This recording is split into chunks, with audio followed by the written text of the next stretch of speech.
அரபியில் ஒரு விழிப்புணர்வு என்னன்னு கேட்டிங்கன்னா, நீங்க யாராவது டாக்ஸில அடிக்கடி போயிட்டு வரவங்களா இருந்தாலும் சரி, இல்லன்னா யாருக்காவது நீங்க கார் வச்சிருப்பீங்க, லிஃப்ட் குடுக்குறவங்களா இருந்தாலும் சரி, இல்லன்னா ரோட்ல நடந்து போறவங்களா இருந்தாலும் சரி, ரொம்ப ஜாக்கிரதையா இருங்க.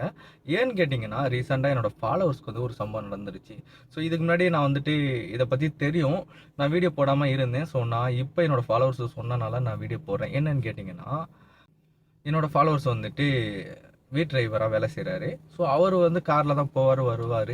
அப்போது திடீர்னு ஒரு ஆள் லிஃப்ட் கேட்குது. அப்போது இவர் லிஃப்ட் கொடுக்குறாரு. கொடுக்கும் போதுட்டு என்ன ஆகுதுன்னு கேட்டிங்கன்னா, காரில் ஏறின உடனேயே காரை லாக் பண்ணிவிட்டு அவன் கத்தி எடுத்து காமிச்சு இருக்கிற எல்லாத்தையும் கொடு அப்படின்னு சொல்லிட்டு பர்ஸு மொபைலு எல்லாத்தையும் பிடுங்கிட்டு போயிட்டான். ஸோ ஒன்றுமே செய்ய முடியாது. இந்த நாட்டில் யார் இது மாதிரி தவறு செய்கிறன்னு கேட்டிங்கன்னா, யெமனி, பாகிஸ்தானி, ஸோ இந்த வெளிநாட்டுக்கிற எத்தோப்பியா இவங்கெல்லாம் இருப்பாங்க. இவங்கெல்லாம் ஏமாத்துவாங்க.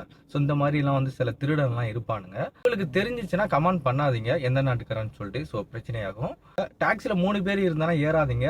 ஸோ திருடனுங்க இருப்பானுங்க. அதே மாதிரி ரோட்ல நடந்து போகும்போது ஜாக்கிரதையாக நடந்து போங்க. யாராச்சும் நிறுத்தினா வைக்கிறான்னா வேகமா ஓடிடுங்க. இந்த பிரச்சனை சிட்டிக்குள்ளே நடக்காது, அவுட்டரில் தான் நடக்கும். கொஞ்சம் ஜாக்கிரதை தான், கொஞ்சம் கேர்ஃபுல்லாக இருங்க.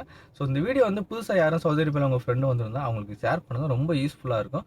ஸோ இது மாதிரி இன்ட்ரெஸ்டான விஷயங்கள் தெரிஞ்சுக்கிறோம். மறக்காம சேனல் ஃபாலோ பண்ணி வச்சு அடுத்த வீடியோவில் சந்திப்போம். பாய்.